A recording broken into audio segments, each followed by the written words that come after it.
Gracias a quienes nos escuchan. Esta fue una sesión que tuvimos con Álvaro Meléndez, estratega y fundador de la compañía Grant, que opera en Norteamérica.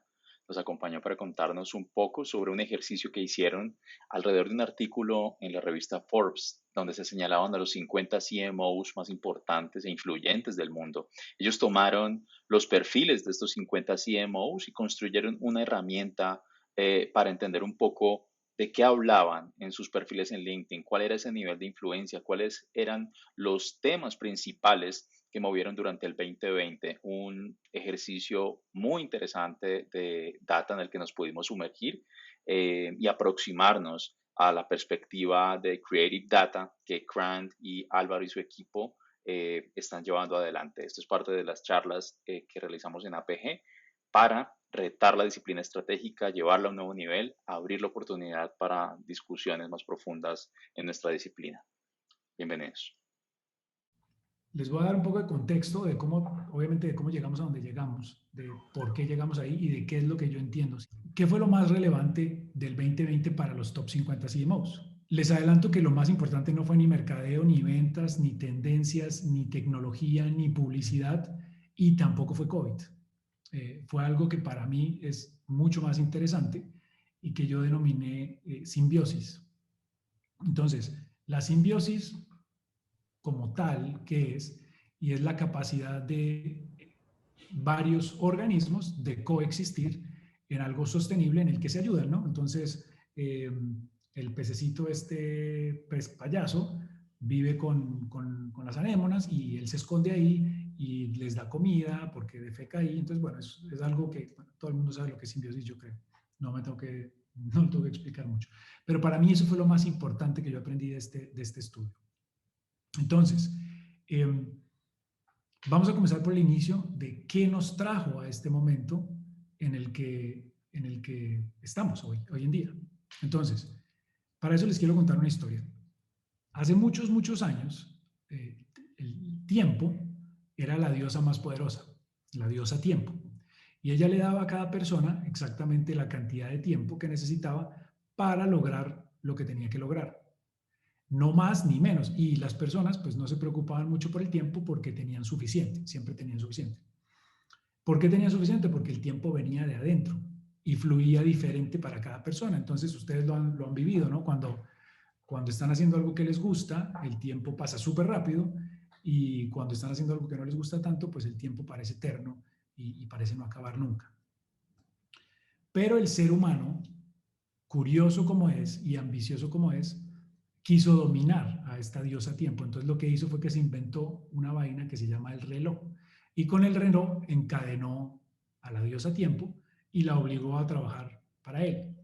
Entonces obviamente esto le quitó el poder a la diosa y de repente el tiempo ya no fluía de adentro de las personas, sino que era asignado por un ente externo, que en este caso pues es el reloj. Entonces el reloj comenzó a dictar el tiempo. Y el dios dinero que andaba por ahí, que es muy vivo, aprovechó esta oportunidad y lanzó una campaña que decía Time is money o el tiempo es dinero. Y su éxito fue tal que los humanos del planeta, todos, lo nombraron su nuevo dios favorito y de repente comenzaron a sacrificar al tiempo y con la intención de ganar más dinero. Entonces para eso hacían las cosas más rápido y se convirtieron más eficientes y más y más y más y más y más y más. Y eso, esta historia fue la que nos llevó a lo que hoy conocemos como el capitalismo corporativo o como yo lo llamo o como yo lo veo, el capitalismo depredador, que básicamente tiene una máxima este modelo de capitalismo y es maximizar las ganancias para los dueños, obviamente, en el corto plazo, sin importar los costos ni sociales ni ambientales. Entonces, en ese camino, por maximizar y ser lo más eficientes posibles, se sacrifican empleados, clientes mismos y, por supuesto, la naturaleza. Entonces, todo esto se sacrifica con tal de llegar a las ganancias que se le prometieron a los accionistas y esto es una historia, digamos, que nosotros todos hemos vivido y la vemos todos los días. Entonces, en esta historia, ¿cuál es el máximo éxito profesional para un mercadólogo? O era, porque está cambiando. Llegar a Nueva York, trabajar 16 horas al día, vivir metido en un apartamento de 5x5, que obvio no tiene jardín, y decirle a todos sus amigos que no se va a poder unir a la llamada del sábado porque está súper ocupado trabajando en un proyecto global súper importante y se siente súper orgulloso de lo que está haciendo, ¿no? Y así llegamos al 2020. Ahora, el 2020 ya lo venía diciendo mi amiga Chekin Mela desde antes del 2020, que se nos venía este Mercurio retrógrado y que el Mercurio retrógrado se las traía, ¿no? Que era como que venía un cambio radical en la Tierra y bueno, ¿no? Como son los astrólogos, queda todo muy arriba y entonces como que, bueno, sabíamos que algo venía, pero no sabíamos muy bien qué. Y me gustó mucho este post porque, imagínense, esto no fue hace tanto, esto fue hace un poquito más de un año. Saliendo de enero 2020, y ya nosotros veníamos quejando de, este enero estuvo tenaz, ¿no? Todo lo que ha pasado. Y por supuesto no sabíamos todo lo que venía después de enero, ¿no? Entonces, yo me imagino que todos coincidimos en que este post, viéndolo desde la perspectiva de hoy, es muy gracioso, es como tierno. Éramos felices y no lo sabíamos. Éramos súper felices y no lo sabíamos. Y a nadie a nadie le tenemos que explicar todo lo grave que fue 2020, ¿no? O sea, en todos los niveles. No vamos a hablar de todas las muertes que sufrimos, pero también a nivel económico, a nivel social, bueno, mejor dicho, ha sido pues un desastre tenaz. Pero, sin destrucción no hay recuperación y no hay crecimiento. Entonces, como que el 2020, para mí, marca el final de esa era del capitalismo depredador. Entonces, hay una realidad que es muy evidente y es que la transformación duele, por supuesto, y que la creatividad florece más cuando hay momentos de crisis y que crear algo nuevo implica necesariamente la destrucción de modelos anteriores y que muchas de nuestras transformaciones humanas, de las grandes, digamos, evoluciones, revoluciones, innovaciones, han venido por la guerra, ¿no? Pues nadie quiere que haya guerra, pero la guerra ha traído muchas innovaciones al mundo. Sin embargo, esta es la primera vez que toda la humanidad está luchando contra un solo mismo enemigo. Y eso es algo que nosotros solo veíamos en películas cuando había invasiones de aliens, ¿no? Que todo el mundo se pone de acuerdo en algo.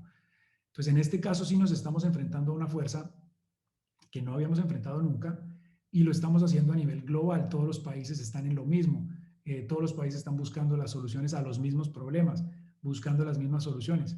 Y por ahí colaboran mejor o peor, pero digamos que hay un enemigo común y nadie se puede hacer el loco.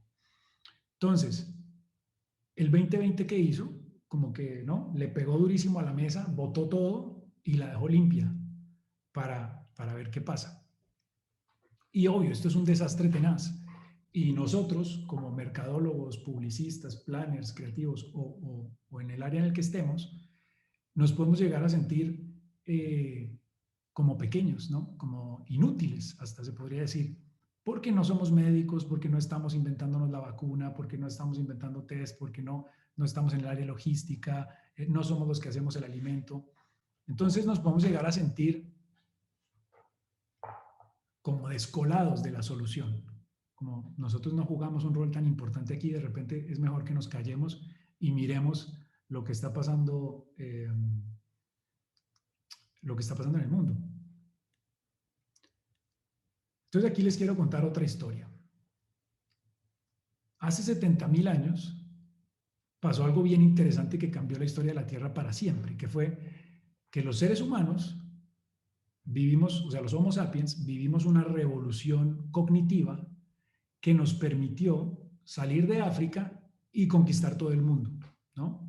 Y en esa conquistar todo el mundo que a veces a uno se le olvida, y de hecho yo no lo sabía, debo confesar, que obviamente el Homo sapiens no solo convivió con el Neandertal, que eso sí más o menos lo sabíamos de películas como The Croods, sí, sino que también convivió con otras especies de Homo. Lo que pasa es que esas como que no se hicieron tan famosas. El caso, en todo caso, es que dominó a todas las demás especies de Homos, pero también dominó a todas las demás especies. Entonces, por eso hoy el ser humano es el amo y señor del planeta Tierra. Ahora, ¿por qué logramos eso? ¿Cómo fue que llegamos ahí? Y es porque somos la única especie que desarrolló la capacidad de trabajar juntos. Y no solo de 2 o 3 o la familia o 50, sino que en millones de personas. Nosotros aprendimos a cooperar mejor que cualquier otra especie y la diferencia real entre nosotros y cualquier otra especie natural es que hay algo misterioso ahí que nos une, que nos permite unirnos. Y todos los grandes logros de la humanidad, desde construir las pirámides, llegar a la luna, inventarnos tecnología, todo se ha logrado gracias a la colaboración, a la cooperación de millones de personas. ¿Y por qué es que nosotros cooperamos? Esta es la pregunta tal vez más interesante. ¿Por qué tenemos esa capacidad? Y es porque nosotros logramos desarrollar la creatividad de crear historias. Crear historias y convencer a otras personas a que sigan esas historias, que son de ficción. Entonces, por ejemplo, piensen en la religión, ¿no? Se inventa la religión, hay un Dios y ese Dios manda ciertas cosas que se deben hacer o no se deben hacer y las personas creen la historia y la siguen. Ahora, no solo eso es en religión, ¿no? Eso pasa en todo. Lo que nos interesa a nosotros es marketing. Entonces, ¿qué es una marca? Una marca es eso, es una historia de ficción que alguien se inventó que es tan buena que muchas personas siguen. Por ejemplo, Apple, ¿no? Para tomar un ejemplo que todo el mundo siempre habla. Apple, lo que representa, su creatividad, ser rebelde, ¿no? Tener un estilo de vida de ese tipo, es tan interesante que lo siguen a través del mundo, de todas las razas, de todos los géneros, de todos los lenguajes, de todas las religiones, siguen esa idea de Apple, hacen fila para comprar los iPhone cuando salen y se pelean, están dispuestos a pelearse contra una persona que defiende Android porque se creen mucho esa ficción de Apple. Y así se convierte en la marca más valiosa del mundo. Ahora, con lo que les decía antes, de nosotros no somos médicos, pero lo que sí somos los creadores de esta ficción. Entonces, ustedes, cada uno de ustedes desde su posición, crea esas historias que unen a la humanidad alrededor de una idea, a un grupo, no a toda la humanidad, pero a un grupo grande. Y esa ficción es la que da las reglas de comportamiento y esa ficción al final es la que mueve la economía. Entonces, ustedes son los que se inventan los Proud Whoppers del mundo, por poner un ejemplo, y un Proud Whopper después de repente transforma la compañía Burger King y de repente la compañía Burger King, que hace unos años no era esto, ahora es súper inclusiva, levanta la bandera de la diversidad y se convierte en una compañía súper interesante y valiosa a seguir. Entonces, para mí, el 2021 es el nacimiento de un capitalismo más simbiótico, donde los seres humanos, la naturaleza y las compañías dependen la una de la otra para sobrevivir y no se explotan la una a la otra como un depredador, ¿no? Entonces, cada uno de ustedes tiene esa oportunidad de crear esa nueva ficción y esas historias desde cero, porque como les digo, 2021 vacío a la mesa, desde cero tenemos la oportunidad y tenemos la oportunidad de hacerlo mejor. Lo podemos crear esa ficción de una forma más interesante. Ok, ahora sí a lo que vinimos. Entonces, con eso en mente, ahora sí les voy a contar lo que dijeron los líderes globales en marketing durante el 2020. Y no solo qué dijeron ellos, sino sobre todo qué generó interés en sus audiencias, porque eso nos da una idea de lo que las personas están buscando y de lo que las personas están consumiendo. Ok, entonces, esto nace de este artículo que les mencionó Omar al principio, que publicó Forbes en octubre del año pasado, en el que selecciona a los top 50 CMOs del mundo. Sus criterios de selección los pueden encontrar en el artículo, pero ellos hicieron un análisis más cualitativo, digamos. ¿Cuáles son los top 5? Entonces, Phil Schiller de Apple, que creo que a nadie le sorprende. Stephanie McMahon de WWE, a mí me sorprendió un poco. Fernando Machado de Burger King. súper famoso, Jens Timmer de BMW, Olivier François de Fiat Chrysler. Y luego, aquí abajito tenemos a Julia Golding de Lego, Anne Lewis de Adobe, Lorraine Tuhill de Google, Prisco Posela de Microsoft, Mark Pritchard, también súper famoso en Cannes, de P&G, Alicia Tillman de SAP, Magali Noé de CMP Assurance, que es una compañía francesa, Leslie Berlant de Twitter y Mayur Gupta de Freshly. Estos son los top 14, pero como les dije son 50. Entonces vamos a hacer el análisis de, de estos perfiles. Ya les voy a ir contando cómo. Para contarles eso, les hablo les cuento qué es Crant, para que tengan una idea de por qué estamos haciendo esto. Y nosotros lo que somos es una compañía de Machine Learning creativo, que lo que buscamos es brindarle a nuestros clientes una capacidad de manejar los datos de tal forma que la analítica se vuelva en su ventaja competitiva. Quiere decir que tengan una capacidad de tomar decisiones mejores que sus competidores y por ende tengan un mejor resultado con su negocio. Y lo que nosotros sí decimos también siempre es, buscamos mucho compañías que tengan una ética de trabajo y no trabajamos con compañías que sabemos que tal vez lo que hacen no está tan bueno. que bueno, hay muchas, ¿no? Ahora, la metodología de lo que hicimos, del trabajo. Se analizaron los contenidos y los comentarios de todos, o sea, el 100% de los posteos, de 100% de los contenidos que generaron estos top 50 CMOs en LinkedIn de enero hasta noviembre, a finales de noviembre, que fue cuando cerramos el estudio. Y dentro del análisis utilizamos Machine Learning para hacer lo que se llama un LDA, que es un modelo que nos permite identificar los territorios de conversación más importantes dentro de la data. Y luego miramos interacción con cada uno de los territorios. Esa es un poco la metodología, pero pues ya lo van a ver en práctica, que es lo más interesante. Este es el pipeline. Como les digo, en este caso estamos enfocándonos en LinkedIn porque es un tema muy profesional. Entonces, los temas que ellos trataron principalmente los tratan ahí. La data de LinkedIn pasa por una conexión que nosotros tenemos a BigQuery, que es donde almacenamos los datos, se hace toda la computación en Google y se corre por el análisis semántico y los LDAs, que ya les voy a mostrar, y se visualiza en el Data Studio. Lo que yo les voy a pasar a ustedes es el link a ese Data Studio para que lo puedan navegar.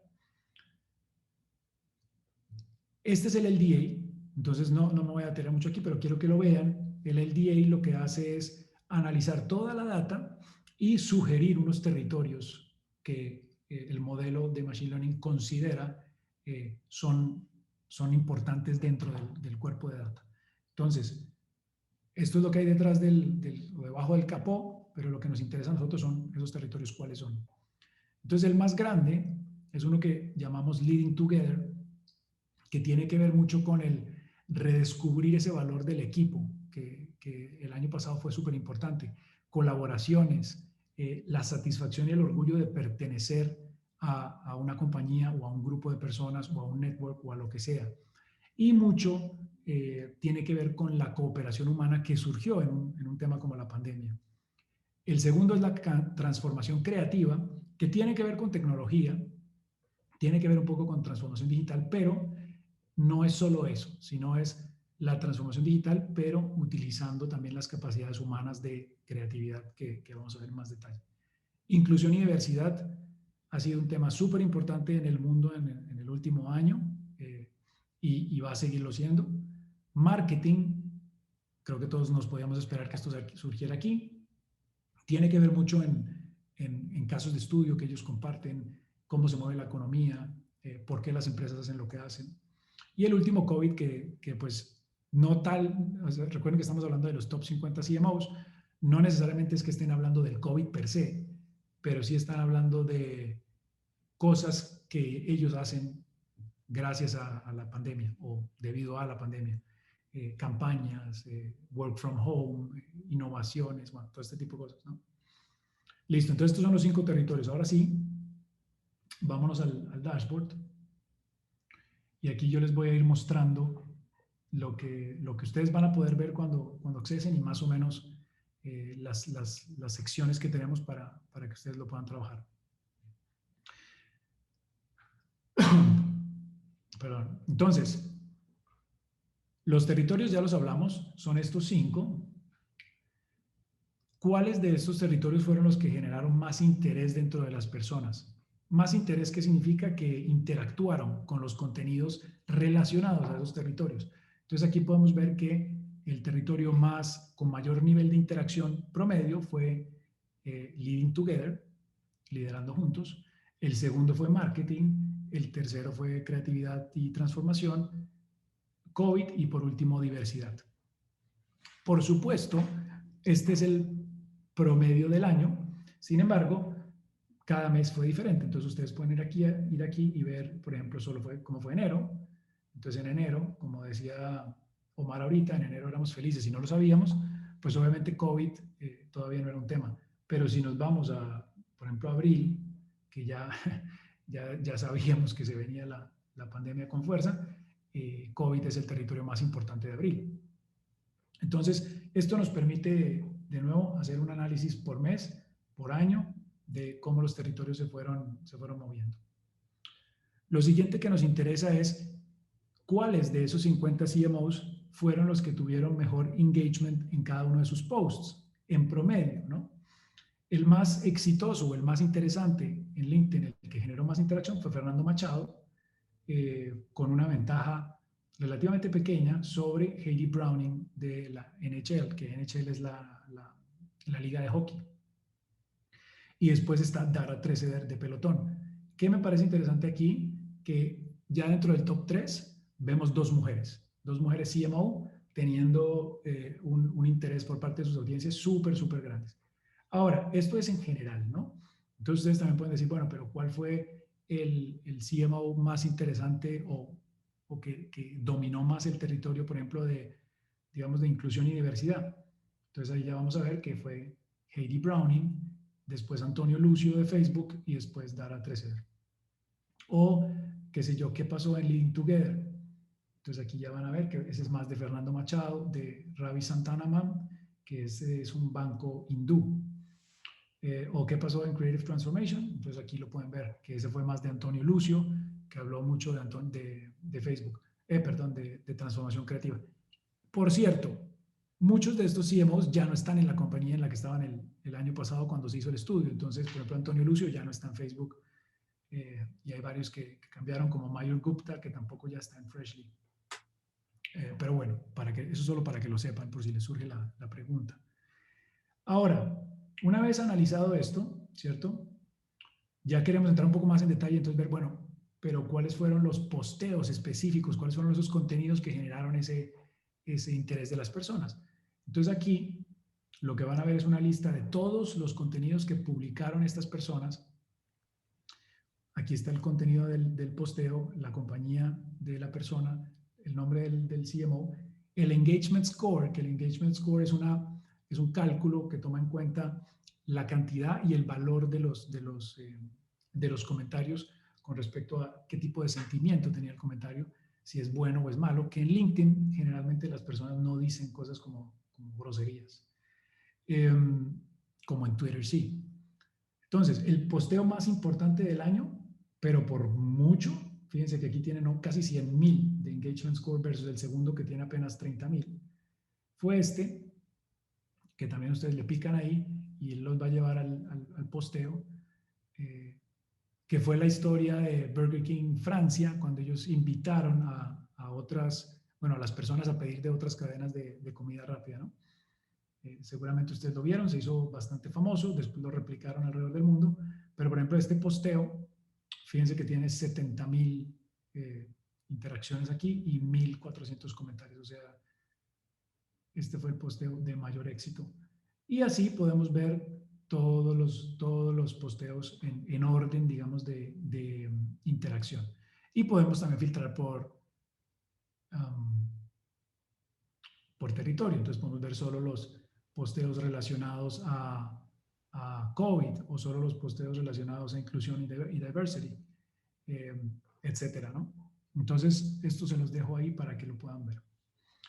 Más abajito, lo que vamos a ver es cómo se comportaron todos los territorios a través del año. Entonces, en enero, en marzo, en febrero, en abril, bueno, cualquier mes, cómo fue la composición total de interacciones con un territorio. Entonces, por ejemplo, vemos que COVID, como les decía, en enero, no, COVID es el verde, en enero era bastante bajito, en febrero subió, en marzo subió, en abril super, hiper, mega subió, y después de ahí comenzó a bajar y bajar y bajar y bajar hasta el final de año.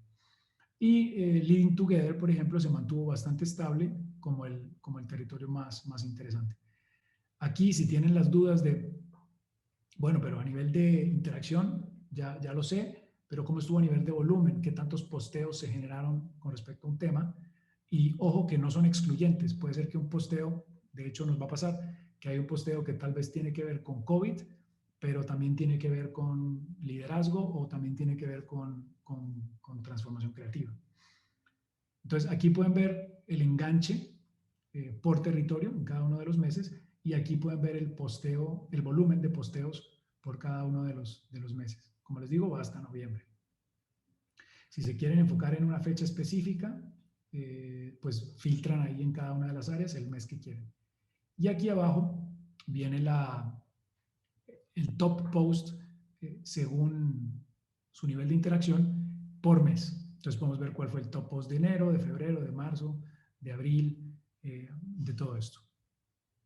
¿Listo? Entonces ahora, a ver, yo ahorita les voy a poner el link en el chat para que todos puedan ingresar y lo puedan ver. Listo.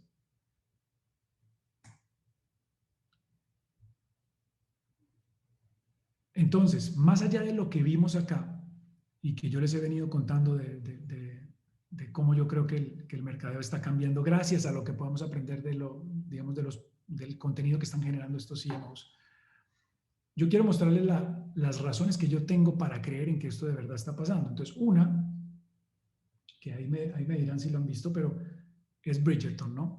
Entonces, esta serie, que se convirtió en la serie más exitosa de Netflix, la más vista, me parece súper interesante porque, por ejemplo, la reina de Inglaterra es una mujer negra, los protagonistas son blancos, negros, de todos los colores, y lo más interesante es que ese no es el tema. O sea, eso no es el tema, nadie habla de eso. Simplemente es una reimaginación del pasado con cómo sería la inclusión en un día de hoy, que esto pudiera ser una realidad. Entonces es muy bonito ver que algo así ya se hace completamente mainstream y las personas lo aceptan y lo disfrutan porque no es el tema, ¿no? No es una película que hable de razas. La segunda es cómo está cambiando la narrativa de digamos, de las superestrellas, ¿no? Entonces Amanda Gorman, que es tal vez la estrella más famosa del momento aquí en Estados Unidos, también es una poeta, cosa rarísima, ¿no? Es una poeta muy joven, negra, que tiene una forma de presentarse increíble y que ha sido la estrella del Super Bowl y del día de la posesión de Biden, ¿no? Entonces, esta chica también súper interesante. El tema de GameStop, que seguro también lo vieron, cómo las personas son las que de repente ya pueden poner en jaque a una de las instituciones tal vez más poderosas del mundo como es Wall Street, ¿no? Un grupo de personas se organiza en Reddit, comienzan a comprar la acción de GameStop, la suben en precio, Wall Street no sabe cómo reaccionar, bueno, se hace un desmadre, pero la cosa es que provocado por las personas. Entonces, ese poder de las personas está tomando mucha relevancia ya incluso en temas económicos. Este también me parece increíble del Super Bowl, si vieron los anuncios del fin de semana. A mí el que me pareció más interesante fue este de Reddit, que fue básicamente 5 segundos, pero me pareció interesante no por el anuncio en sí, sino por lo que dice, que es ellos lo que son es una idea, un lugar donde las personas que creen en la misma cosa se unen y trabajan ahí, ¿no? Las personas que les importa algo están ahí en Reddit. Entonces, ese anuncio a mí me pareció muy bonito porque nos muestra de nuevo lo que está pasando. Son son movimientos que están cambiando realmente cómo vivimos como especie humana y cómo nos relacionamos. Esto no voy a dedicarle mucho tiempo, pero la migración de las grandes urbes, las personas están priorizando diferente, de repente ya el estar en casa y hacer cosas que antes no podía hacer porque pasaba trabajando, están tomando más importancia. Entonces hay como una nueva prioridad. Y el tema de la comida, para ir también a lo que está pasando a nivel ambiental, ya todas las cadenas de comida rápida están comenzando a ofrecer opciones libres de proteína animal. Entonces, para mí esto es súper importante porque muestra que hay una conciencia, que el consumidor está comprando estos productos y por ende está forzando a las compañías a buscar ser más sostenibles con lo que están haciendo, ¿no? Ok, entonces, esto es lo que yo considero que fue lo más importante del estudio. Que este nuevo mundo va a ser diferente, que tenemos nosotros como planners, creativos, estrategas, marketeros, y nuestras marcas tenemos la oportunidad de hacerlo más incluyente en género, en raza, que la forma de liderar sea más grupal, más colaborativa, más horizontal, que la creatividad es el poder transformativo más importante que tenemos porque es lo que crea las historias que unen a las personas en torno a algo y que nosotros podemos ayudar a pasar de ese capitalismo depredador a un capitalismo más simbiótico. ¿Por qué? Porque nosotros somos las personas que crean esa ficción que es al final la que mueve el mundo, mueve la economía y mueve las personas. Entonces, bueno, eso es lo que yo aprendí. Les agradezco muchísimo el ratico que me prestaron atención y con esto ya abrimos a preguntas. Entonces, ahora sí, acorcharme. Completamente. Está buenísimo el ejercicio. Aquí con el link seguramente podemos empezar a jugar con la información. Yo me quiero sumar un poco a esas conclusiones de aprendizaje que nos compartiste, porque pues yo también me puse a jugar con la herramienta que ustedes crearon para entender ese lenguaje que están moviendo los Chief Marketing Officers principales en el mundo. Me metí un poco a explorarlo y también me llevé como unos aprendizajes. Permíteme, voy a compartir pantalla. Eh, me fui un poco cabezón al ver al profesor Scott Galloway cómo criticaba al CEO de Twitter diciendo cada vez que el CEO de Twitter sale a hablar se cae el valor de las acciones. Entonces él está prediciendo que para este año van a sacar a Jack Dorsey y la junta va a echar al CEO. Entonces me interesó un poco ver que en el top que tenemos en la herramienta de los CMOs, pues empecé a ver punteando a esta mujer, Dara Treseder, de Pelotón. Y recordé que el profesor Scott Galloway habla de el valor de Pelotón y cómo probablemente pronto Apple compre Pelotón para ser dueña ya completamente de un ecosistema dentro del hogar. Para quienes no saben qué es Pelotón, es básicamente de muy alto valor, máquinas que te permiten hacer ejercicio con una pantalla adelante y comunicarte con un trainer en cualquier lugar del mundo. Así que no te montas a hacer ejercicio solo, sino que estás en una clase en streaming. Entonces me puse a comparar el valor accionario de Pelotón con las principales marcas que tienes ahí, Restaurant Brand International, que es dueña de Popeyes, de Burger King y demás, y Pelotón por encima de Facebook, que también estaba punteando en ese ranking, por encima también de otro banco que yo la verdad no tenía muy El presente. hindú, sí. Exacto, el hindú, este United Parcel Service, que tampoco lo tengo muy en mente. El caso es que UPS. UPS, claro, este es UPS, sí señor. Y por encima de Pfizer, que eran los que estaban punteando, y vi estos picos y dije, bueno, ¿qué pasó entre agosto? ¿Sí? ¿Qué fue lo que pasó? Me fui aquí a la herramienta a entender qué había pasado, cerré los meses y dije, ¿de qué estaba hablando esta mujer desde agosto que se dispararon las acciones? Empecé a cruzar acá las diferentes variables que tenían y vi que en lo que estaba liderando la conversación ella en teoría era sobre COVID. Dije, ok, me voy a mirar cuál es el principal post de esta mujer y encontré que ella estaba agradeciendo a Carbon, que era la compañía de donde venía. Yo, bueno, ¿quién es esta mujer? Y fue en agosto cuando ella asume como Global Marketing en Pelotón.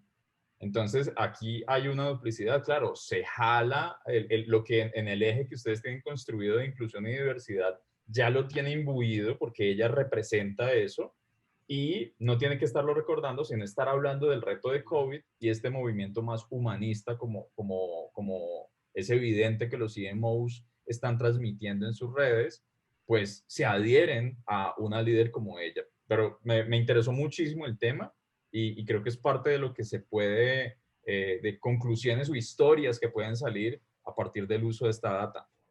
Y Omar, déjame agregarte algo ahí porque nosotros no hicimos ese trabajo, entonces gracias por hacerlo tú, porque está buenísimo.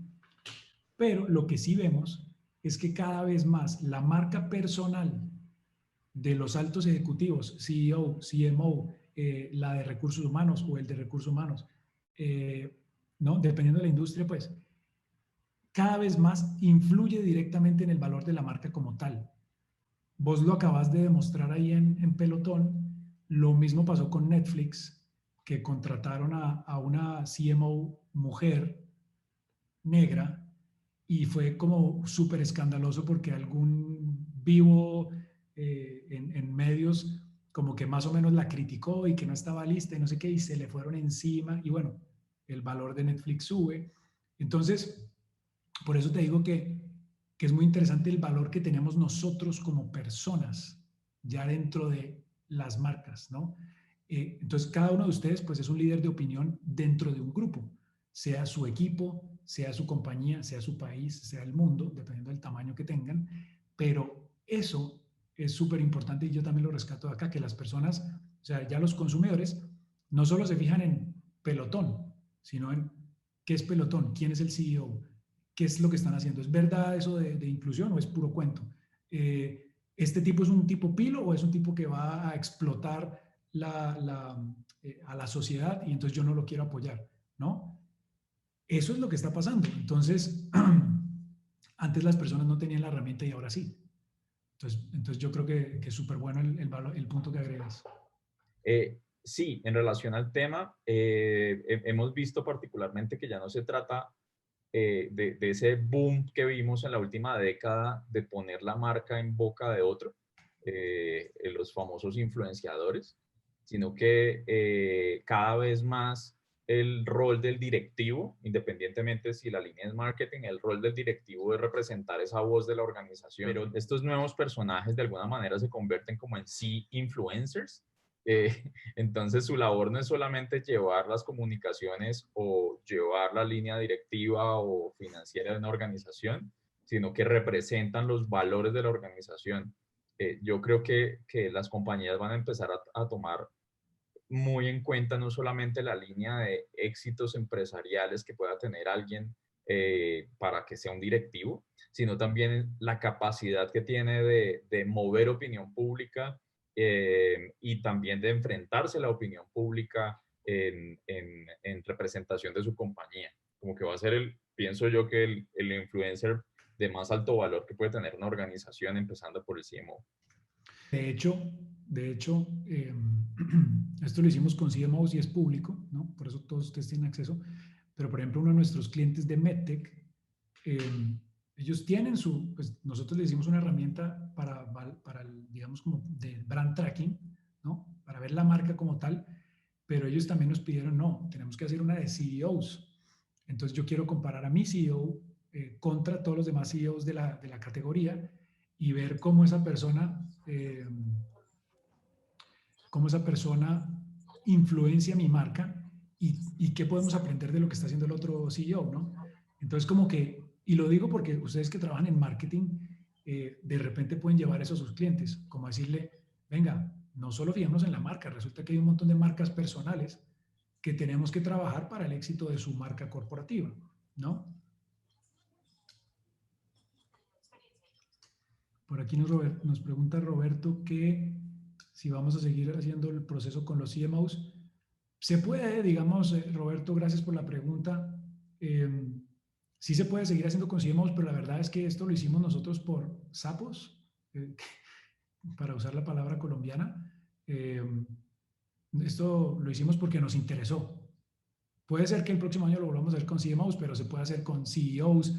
Tú puedes agarrar y, bueno, vamos a hacerlo con los mejores creativos del mundo o con los mejores planners del mundo o políticos, mejor dicho, se puede hacer con aquí nos está preguntando Carlos Iván que el paso a paso para crear el dashboard, cuáles son los skills. Soy un perfil yo, ¿no? Y estoy súper interesado en lo que viene antes de la visualización de datos. Bueno, Carlos Iván, buenísima pregunta. Se la estás haciendo a la persona no indicada, pero yo voy a decir con mucha cautela lo que yo puedo decir.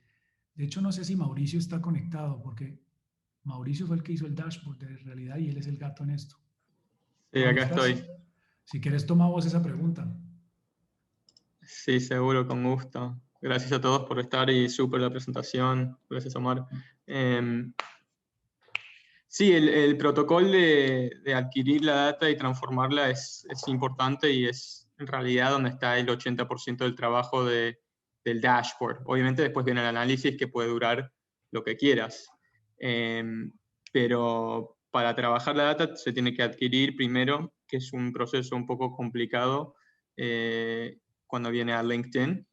Es una plataforma un poco más cerrada que las demás. Pero obviamente para este ejercicio era súper importante. Y después es transformarla, analizarla y hacer todo el proceso de Machine Learning que se hace una por una. Entonces, como explicó Álvaro, tiene un elemento esto de sentimiento que va a encontrar Engagement Score, de Topic Modeling, que es lo que usamos para generar los territorios. Y sí, es todo ese data pipeline. Y hubo una pregunta antes de si esto lo vamos a seguir haciendo al futuro. Para este caso no lo teníamos considerado, entonces no fue parte del planning, pero sí cuando es algo que estamos trabajando para un cliente que es ongoing, es obviamente crítico tener eso en cuenta para que el proceso sea robusto, para que funcione automatizado, ¿no? Pero para este proyecto no tuvimos que tener eso en cuenta, entonces lo trabajamos de una forma un poco más libre, digamos, no tan rígida. Pero sí, súper pregunta y es algo que nosotros nos especializamos en eso. Por aquí preguntó Juan Hernández que si encontramos alguna relación entre la gestión de ventas y la gestión de estas figuras, o si recomiendan algún enfoque para abordar este tema frente a la visión tipo cliente. Juan, no hicimos ese análisis, pero es relativamente fácil de hacer. Como te dije, y como lo recalcó Mauri ahorita, esto lo hicimos nosotros más para entender los territorios de conversación de los CMOs y sacarlo más como tendencia. Pero, digamos, un siguiente paso natural, si alguno de estos compañeros fuera nuestro cliente, sería, ok, ahora sí, busquemos correlaciones entre lo que está pasando a nivel de tus embajadores corporativos, como puede ser un CMO, y las ventas. Entonces, como un poquito lo que trató de hacer Omar, comparando el valor de la acción contra el sentimiento o el engagement que está teniendo una de estas figuras. Entonces, no está hecho, pero sería un paso, digamos, natural a hacer. Si, a ver, para decirlo más sencillo, si lo hacemos para nuestros clientes que nos piden, digamos, entender el rol de las figuras líderes. Añadiendo, yo creo que la expectativa que uno puede tener de qué valor hacer más con esta información o qué se puede extraer de ella, debe ligarse a un pensamiento que está muy imbuido en otras comunidades. Open source, es decir, creo que Álvaro nos comparte aquí con su equipo de Grant esta herramienta, en los que tenemos la fortuna, digamos, de participar ahorita en el foro, entrar y jugar con la información. Si detectamos esas correlaciones entre ventas, entre la popularidad de una marca, el sentimiento positivo hacia la misma, gracias, ¿por qué no? Como hipótesis, a la voz que encarna ese líder, pues yo creo que va a ser aprendizaje de todos. Y creo que es parte de lo que en este año nos hemos dado cuenta, y es que a veces compartir un recurso o una visión entre diferentes estrategas nos permite alimentar esa mirada, no todo está en la información que ya viene lista, sino de repente en ese choque de perspectivas que encontramos nuevos aprendizajes. Por demás, pues Álvaro, muchísimas gracias por el espacio a ti y a tu equipo, por el insumo que nos presentan y la provocación a nivel de discusión y pensamiento que se puede abrir gracias a este tipo de análisis. Esperamos contar con ustedes en el futuro. Cuéntanos si tienes alguna expectativa futura respecto a lo que este tipo de análisis puede representar, no solamente para tu compañía, sino para el gremio y pues nada. No, y muchas gracias a ti por la invitación y a todos por la participación y las preguntas. Yo de todas maneras sí quiero que sepan que estamos muy abiertos a conectar con todos ustedes. Por ejemplo, por LinkedIn me pueden escribir si dicen, oye, me llamó la atención tal cosa que me di cuenta después y tengo una duda.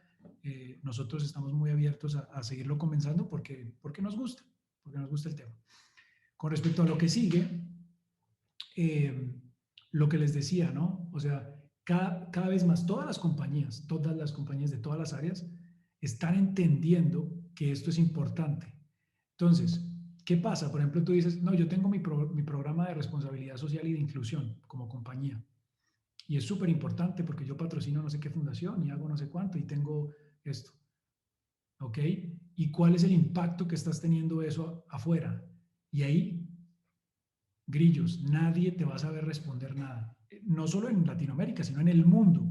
Nuestros clientes les pasa lo mismo acá, que es como yo cómo hago para medir si mi política de inclusión está siendo más efectiva que la de otra compañía, ¿no? Entonces, por eso, este tipo de herramientas que son yo las llamo un poco más como curiosas, están teniendo más éxito porque las personas comienzan a hacer ese tipo de preguntas. ¿Cómo hago para medir si mi balance de comunicación entre innovación e inclusión está siendo bueno o no? O de repente hablo mucho de una cosa y muy poco de otra. Nosotros como mercadólogos tenemos que poder responder esas preguntas. Entonces ahí es donde este tipo de análisis se vuelven interesantes. Eso es lo que nosotros vemos en un futuro, que eso es importante. Y lo otro, que también por ahí lo preguntó, ¿quién fue? ¿Fue Carlos Iván? Sí, es el dashboarding. O sea, fíjense que nosotros lo tratamos de escribir como si fuera un cuento de niños, como aquí puedes hacer esta cosa y aquí puedes encontrar esto otro. ¿Por qué? Porque cuando se hace la data como tal y se le entrega al cliente, normalmente el cliente, y no solo el cliente, sino cualquiera de nosotros, se puede perder entre tanta cosa. Y si la misma visualización no le ayuda a entender el cuento, qué es lo que yo tengo que hacer, es muy difícil. Entonces, como estrategas, creo que somos una de las disciplinas a las que más les cuesta sintetizar y llegar al punto rápido, y nos encanta el proceso y nos encantan todos los hallazgos, y eso en realidad en muchas ocasiones va en detrimento de la claridad de lo que tenemos que lograr. Entonces, lograr síntesis, tratar de ser más enfáticos en el punto, es algo que también estamos tratando de hacer con la visualización y creo que para allá vamos. Pero bueno, si no tienen más preguntas, de nuevo, en LinkedIn quedo súper al día. Álvaro Meléndez, mi nombre no está tan difícil. Ahí me pueden escribir. Muchísimas gracias, Omar, por la invitación. Felicidades por este tipo de programas de APG. Y a todos, muchas gracias por el ratico y que tengan un feliz día. Gracias a todos por la participación. Álvaro, de nuevo, muchas gracias por este insumo y seguimos contribuyendo a la discusión y la mejora a partir de la crítica de nuestra disciplina. Gracias a todos por la réplica a este contenido cuando tengan la oportunidad. Buen día, que estén muy bien.